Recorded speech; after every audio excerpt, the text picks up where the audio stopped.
Partie 5 et fin du chapitre 1 pour une nuit d'amour d'Émile Zola. Un dimanche, sur la place de l'église, un des employés de la poste montra brusquement à Julien un grand vieillard et une vieille dame en les lui nommant. C'étaient le marquis et la marquise de Marsan. Ils sortaient si rarement qu'il ne les avait jamais vus. Une grosse émotion le saisit, tant il les trouva maigres et solennels, comptant leurs pas, salués jusqu'à terre et répondant seulement d'un léger signe de tête. Alors son camarade lui apprit coup sur coup qu'ils avaient une fille encore au couvent, mademoiselle Thérèse de Marsan, puis que le petit Colombel, le clerc de maître Savournin, était le frère de lait de cette dernière. En effet, comme les deux vieilles gens allaient prendre la rue Sainte-Anne, le petit Colombel qui passait s'approcha, et le marquis lui tendit la main, honneur qu'il n'avait fait à personne. Julien souffrit de cette poignée de main, car ce Colombel, un garçon de 20 ans, aux yeux vifs, à la bouche méchante, avait longtemps été son ennemi. Il le plaisantait de sa timidité, ameutait contre lui les blanchisseuses de la rue Beau-Soleil, si bien qu'un jour, au rempart, il y avait eu entre eux un duel à coups de poing, dont le clerc de notaire était sorti avec des yeux pochés. Julien, le soir, joua de la flûte plus bas encore, quand il connut tous ces détails.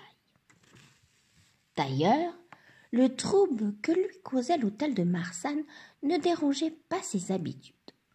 D'une régularité d'horloge, il allait à son bureau, il déjeunait, dînait, faisait son tour de promenade au bord du Chanteclair. L'hôtel lui-même, avec sa grande paix, finissait par entrer dans la douceur de sa vie. 2 années se passèrent.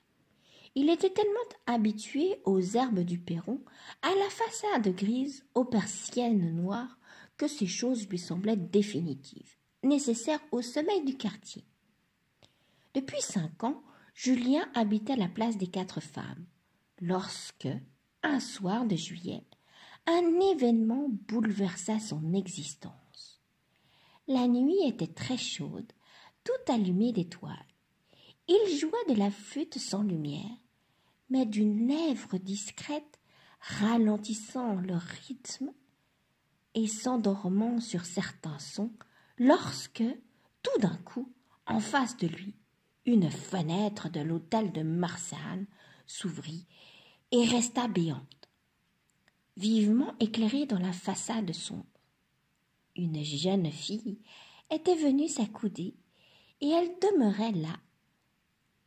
Elle découpait sa mince silhouette, levait la tête comme pour prêter l'oreille.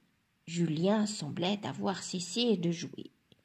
Il ne pouvait plus distinguer le visage de la jeune fille. Il ne voyait que le flot de ses cheveux, déjà dénoués sur son cou.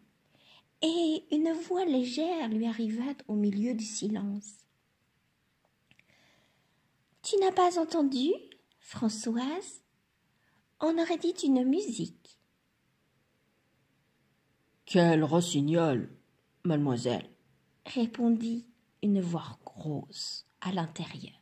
« Fermez, prenez garde aux bêtes de nuit. » Quand la façade fut redevenue noire, Julien ne put quitter son fauteuil, les yeux pleins de la trouée lumineuse qui s'était faite dans cette muraille, morte jusque-là.